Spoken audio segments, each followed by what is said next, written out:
August 5, 2025 evening, Pargolovo, a residential neighborhood on the northern outskirts of St. Petersburg, where nothing out of the ordinary ever happens. A quiet parking lot on May 1st Street, apartment buildings all around, a playground across the road, a few passers-by fading into the lingering summer heat. An ordinary August evening, one of thousands each year. In one of the parking spots sits a white Sherry Tiggo 7 Pro Max. A woman is in the front passenger seat. Behind her, in the back row, is her younger son, and at that moment, another woman approaches the car. She walks calmly, confidently, without hesitation. She opens the passenger door and in the same instant douses the woman inside with a flammable liquid. Then she sets her on fire. The flames erupt instantly. The car's interior becomes a trap in a matter of seconds. The liquid spreads across clothing, skin, and hair. And here's the detail that makes this story even stranger. The woman who just approached and set another person ablaze inside a car is pregnant. Not in a movie, not in a thriller, in a parking lot outside an apartment building. Surveillance cameras captured everything. Witnesses called emergency services. The flames from the car were visible from dozens of meters away, and within minutes, first responders arrived on scene. But who are these women? What happened between them? And why is a pregnant woman standing by someone else's car with a canister? Her face calm, her hands steady, no signs of panic. As we'll see, there are no bystanders in this story. Everyone who appears in this case arrived for a reason, and everyone will pay their price. But first, the most important question. The woman in the car, the one who was doused and set on fire, did she survive? She was still conscious when paramedics arrived, though already in shock. In the emergency room of the burn center, doctors saw something rare even in their experience. First and second-degree burns on the head, face, torso, back, both arms, legs, and groin, 80% of her total body surface. It's important to understand what that number means. Picture a person's entire body. Now imagine leaving only 1/5 of the skin untouched, a small patch, everything else burned. The diagnosis upon admission read, thermal burns of the first and second degree, burn shock stage 2, condition critical.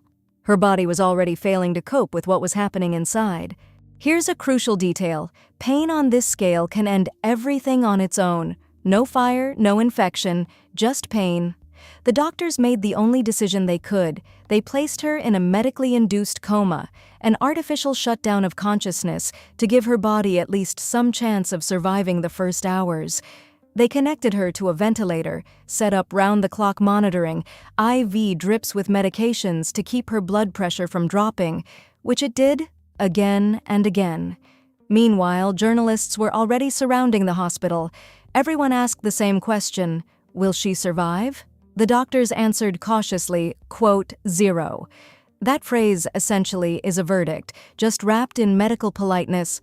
When a doctor says they can't give a prognosis in a situation like this, what they mean is, she might not make it through the night. She lay in the ICU unconscious, without a face that could be recognized, without a voice to tell anyone what happened or who did it. And all of St. Petersburg was already asking the same question. Who is the woman capable of doing this? Authorities detained a suspect, Marina Anatolievna Rybalka, 38 years old, 7 to 8 months pregnant.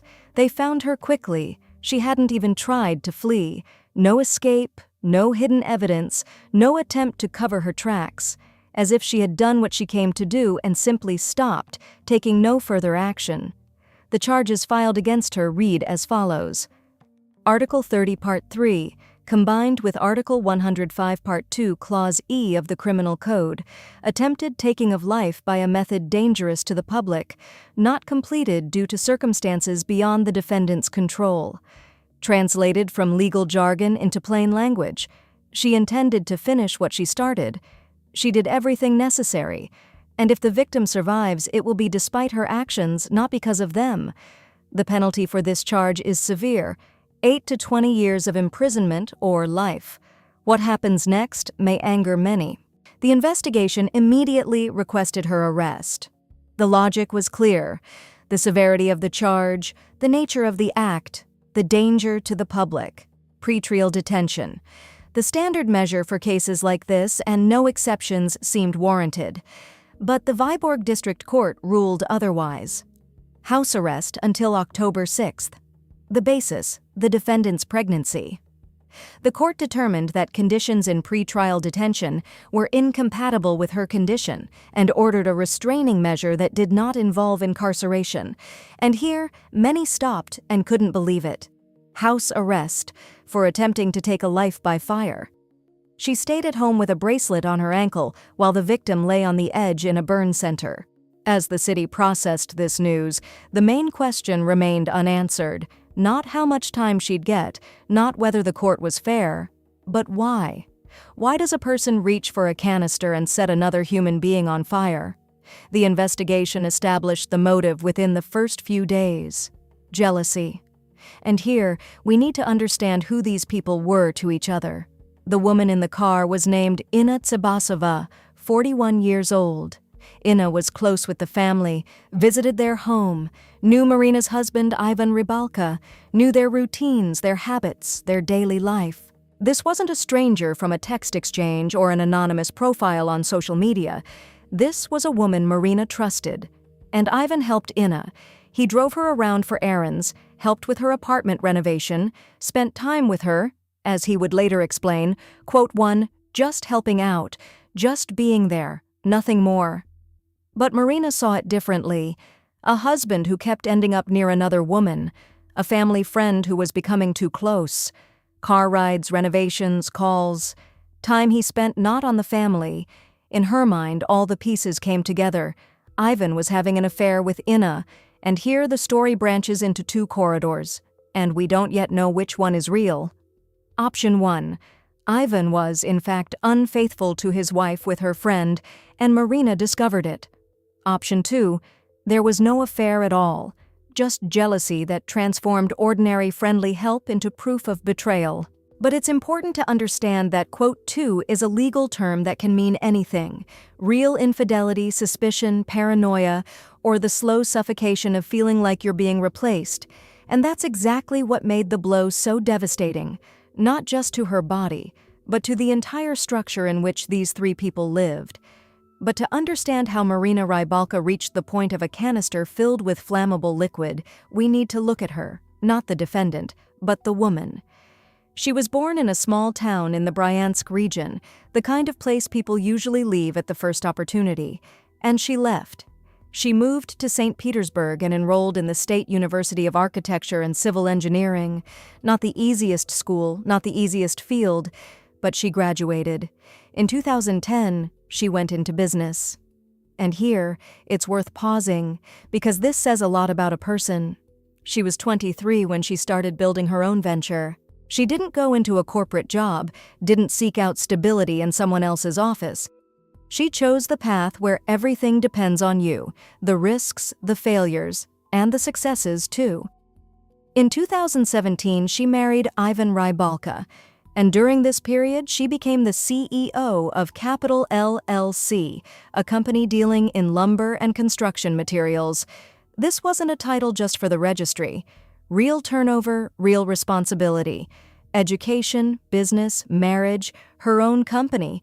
This is the biography of someone who's used to controlling her life, someone who knows how to calculate, plan, and make decisions, someone who understands consequences. And this is exactly what doesn't compute. Because a woman with this background isn't the profile you'd expect to find in a criminal case involving arson. This isn't a story of desperation from hopelessness. Not alcohol, not a marginalized environment, not a world where using force is considered normal. This is a story of someone who had everything: money, status, family, career, and at some point crossed a line beyond which there's no return. What has to happen in such a person's life for them to end up here? The answer begins with the man she married, Ivan Rybalka, and what he would eventually tell investigators. Ivan was called in for questioning. Here's what he said. "My relationship with my wife is warm and close." His exact words, warm and close. A normal family, no serious conflicts, an ordinary married life. Sure, there were disagreements. Who doesn't have them? but nothing that could explain what happened. And Inna Tsebasova? Quote 6. No affair, no romance, nothing beyond the bounds of typical acquaintance. He described this calmly, confidently, without pauses. That was his version.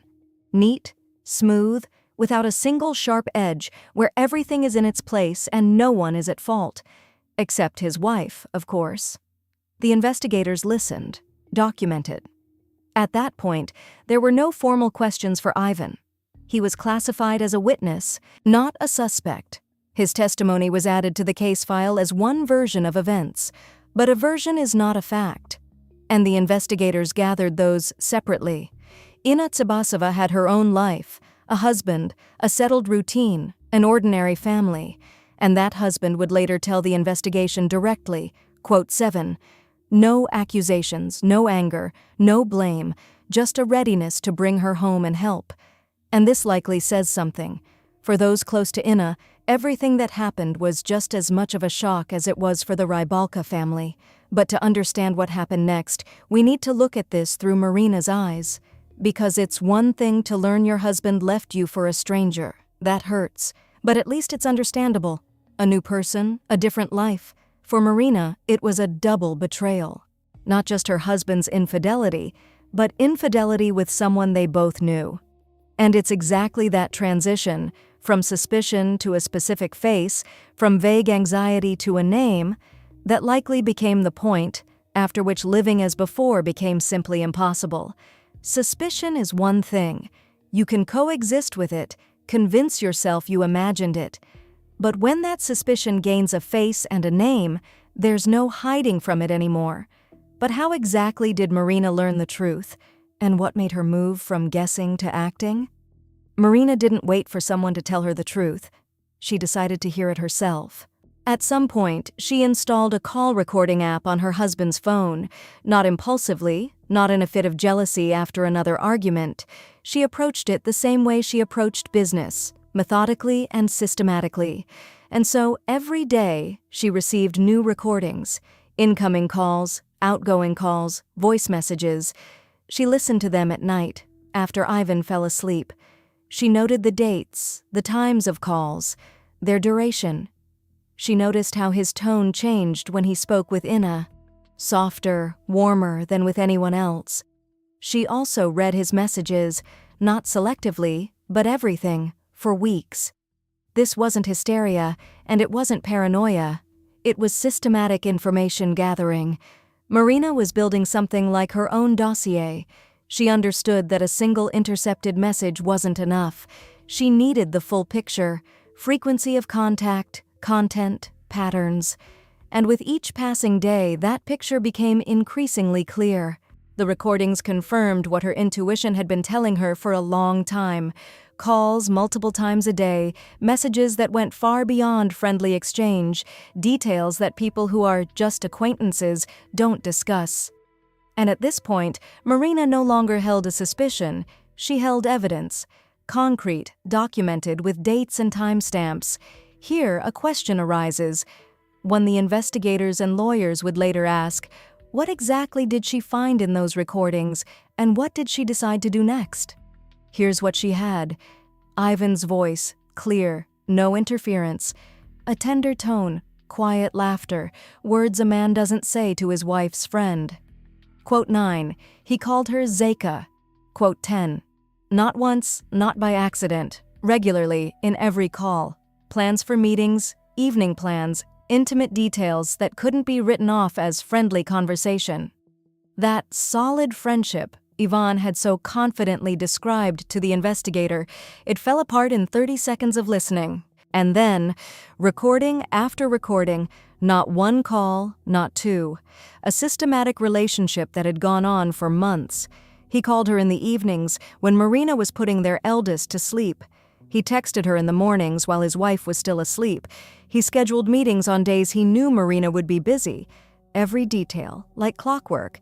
And at the same time, she listened to him whisper to another woman the same words he once said to her. The wiretapping turned out to be just the beginning. Marina found something else. The recordings were one thing. His voice on the phone, pet names, another woman's name. All of that could at least be attempted to explain away. But then Marina found something else, something that couldn't be explained. In their bedroom nightstand were intimate items, not hers. Between them, intimacy had likely been absent for some time. And these items, they weren't bought for her. They were bought for another woman and kept here in their home where their 5-year-old slept, where the crib for their future baby already stood. At this point, everything that had remained at the level of suspicions and recorded conversations became physically tangible. These weren't calls anymore, not Bunny over the phone. These were real objects in a real place, proof that Ivan and Inna had a full, intimate relationship. And it happened right here. And here's the other thing. He didn't even hide it, didn't remove it, didn't throw it away, didn't put it somewhere out of sight. He just left it in the nightstand, as if it never crossed his mind that Marina might find it. Or it did, and he simply didn't care. Sometimes betrayal is abstract. You know it exists, but you live with it because you can avoid looking in that direction. But sometimes it's right there, in your hands, and then ignoring it becomes impossible. The question is no longer whether your husband is unfaithful. The question is, what do you do next? Marina chose to talk. Not a fight, not hysterics, a direct conversation. She gave Ivan an ultimatum: cut all contact with Inna, completely. No calls, no meetings, no messages. Ivan agreed, immediately it seems, without argument. And for a while, he actually followed through. The calls stopped, the messages went quiet. The surveillance app likely kept running, and Marina could track whether her husband was keeping his word. He did, for a while. How long that pause lasted, there's no exact data. Maybe a few weeks, maybe a couple of months. But at some point, the familiar numbers reappeared in the recordings. First, short messages, then calls. Then everything went right back to how it was before. Ivan was in contact with Inna again, regularly, just like before, as if no conversation ever happened. And here's what's important to note. Marina didn't just find out, she watched. In real time, day after day, recording after recording, she watched the agreement she'd proposed, the one she believed in, fall apart before her eyes. She gave him one chance, and that chance was used for exactly one thing: to buy time, not to change anything. The path of peace was exhausted, and from this point on, Marina began to act differently. But in truth, August 5th wasn't the first time. Before that, Marina had already attempted to do the same thing. The details of that attempt never became public. What exactly happened, how far she went, what went wrong, none of this is in the public record. Only one thing is known: there was an attempt, and it failed. The victim's sister would later say plainly, this wasn't spontaneous. And here's what's important to understand. After that first attempt, each of the 3 people involved had a chance to stop what came next. Inna could have gone to the police, could have filed a report, could have at least told someone close to her and asked for help. Ivan could have intervened. He knew what was happening. He saw where it was heading. And Marina herself, even she could have stopped. The first attempt didn't work. That was the moment she could have stepped back, but none of them made a single call. Not to the police. Not to anyone. Inna remained unprotected. Ivan stayed on the sidelines, and Marina got the most important confirmation of all. There would be no consequences. From that point on, the question was no longer whether she'd try again.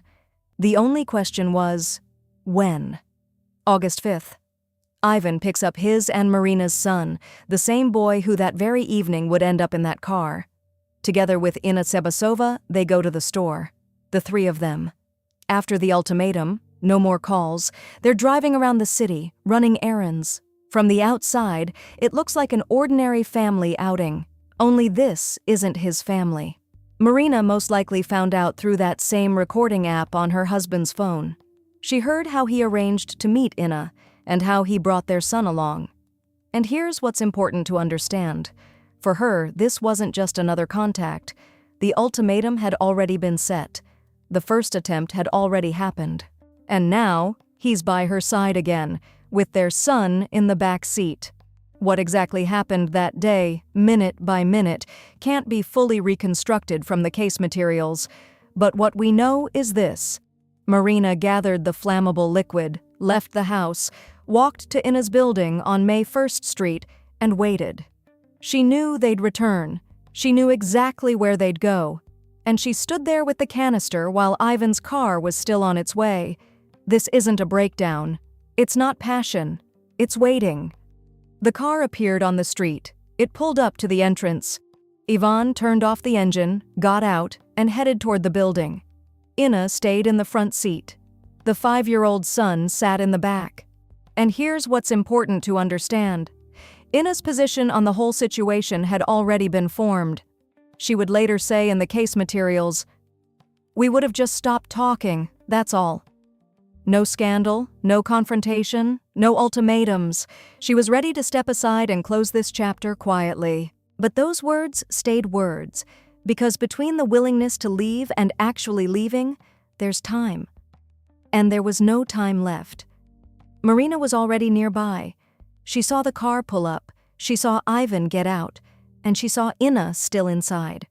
Ivan walked toward the entrance. Most likely he didn't see Marina, or he did, but didn't have time to react. That detail isn't precisely recorded in the case materials. What is known is this. He didn't stop what happened next. In the front seat sat a woman who, in Marina's mind, had destroyed everything. Only seconds remained before action. Marina approached the passenger door and yanked the handle. Ina didn't even have time to turn her head. Flammable liquid poured into the cabin, onto her clothes, her hands, her face, and then fire. The flash was instant. Ina caught fire all at once. Flames filled the front of the car in seconds. And here's what's crucial to understand. A meter away from all of this sat Marina's 5-year-old son. He had been there, in the back seat, since they returned from their outing with Ina. And at the moment of the ignition, the car doors locked. How exactly? It's unclear. Maybe from the impact, maybe the central locking engaged. But the child found himself trapped inside a burning vehicle next to a burning woman. Ina screamed. The flames spread across the upholstery, the plastic. Smoke filled every inch of space. The boy couldn't get out, couldn't even open the door. He was caught in a trap his own mother had set. Most likely Marina hadn't planned for this. But the fact remains. She set fire to a car with her 5-year-old son inside. And in those seconds, his life depended on one thing only: whether someone could run over and open the door in time. The first to rush in was a passerby, an off-duty emergency services worker who happened to be walking by. He saw the burning car, ran over, and ripped open the door. Ina tumbled out, burning, screaming. The liquid had melted into her skin. But he didn't stop. He knocked her to the ground and began rolling her through a puddle to extinguish the flames. Meanwhile, Marina and Ivan's 5-year-old son was still inside.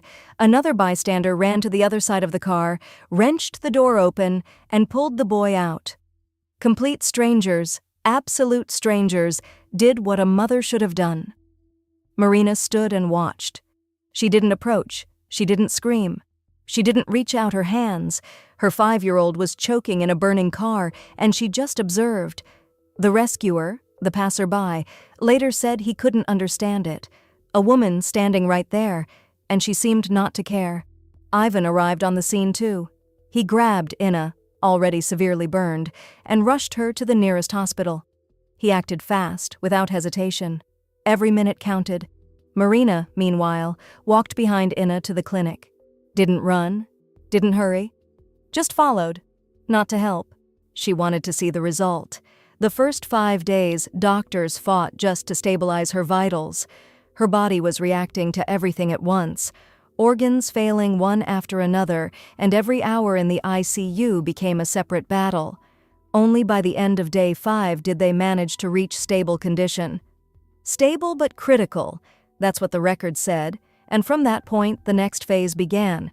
Skin grafts, removal of dead tissue, surgeries followed one after another, and each one wasn't just a medical procedure, it was an attempt to give the body any chance at all to recover. Her mother would later say, They cut away the burned, dead tissue, and underneath is living flesh. And that living flesh had to be preserved. She came every day, sat in the hallway, and waited for someone from the medical team to come out. They always said the same thing. She has reserves, but we don't know how long they'll last. We have to wait. And that waiting stretched on for 2 months. 2 months, Inna was unconscious. 2 months, her mother came, sat in the same spot in the hallway, and waited for the same words. Condition unchanged, no improvement. Then Inna opened her eyes. The first thing she saw when she opened her eyes was the ceiling, white, hospital, unfamiliar. 2 months behind her, Inna had regained consciousness, and then they gave her a mirror.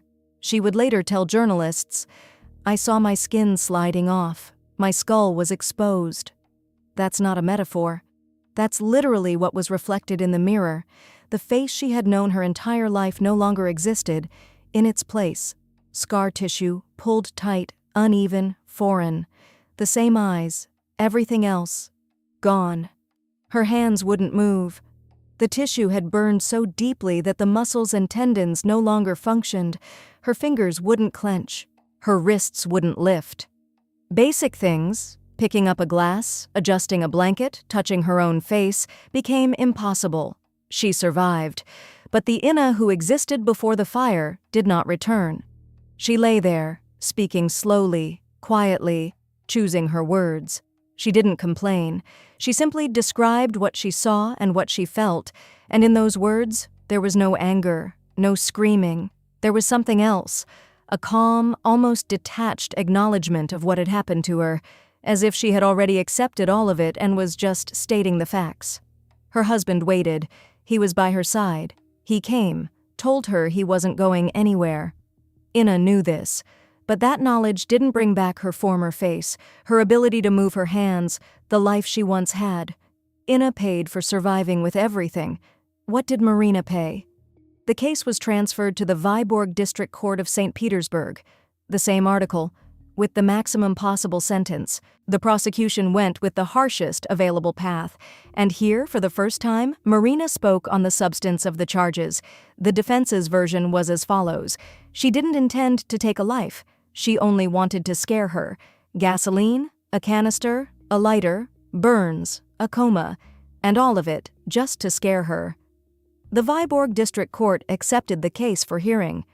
During the investigation, Marina gave birth to her second child. House arrest, childbirth, and simultaneously, a charge that carries the maximum penalty. From this point on, the case stopped being just criminal. It became public. In January 2026, the story was aired on the federal talk show Live Broadcast. It was all now about Marina and Inna. Damage to the vehicle was assessed separately, 1,800,500 rubles. And that's just the car, just the metal. The prosecution seemed so straightforward that the outcome appeared predetermined. A victim who barely survived, a charge with a minimum of 8 years, everything pointed in one direction. But the investigation decided otherwise. December 2025. The investigation changed everything. Instead of attempted taking of life by a dangerous method, where the maximum is 20 years, the case was reclassified. The new charge, attempted taking of life in a state of intense emotional disturbance caused by the immoral actions of the victim, plus intentional destruction of property. And here's what that means in practice. The maximum sentence under the law is now 3 years. Not 20, 3. And that's the ceiling. It could even be suspended. And here, it's worth pausing. This is the same woman who set up wiretapping, who found what she found in the nightstand, who had already attempted to set Inna on fire and didn't stop, who bought a canister, went to the building, and waited. According to the investigation, all of this constitutes a state of intense emotional disturbance. Affect. And Inna Tsabasova, 80% burns, 2 months unconscious, a face that no longer exists, hands that no longer move, a life that is now completely different. 3 years, possibly suspended. Where's the line between calculation and loss of reason? If a person spends months gathering information, preparing, waiting, is that still effect? And is there any justice at all when 80% burns can fit into a 3-year suspended sentence? Dear viewers, if an extraordinary situation has occurred in your family, please reach out to a specialist, to family psychologists, and sort through the situation on solid ground. If you enjoyed this video, please like it, subscribe to our channel, and write in the comments your opinion about this case. See you next time.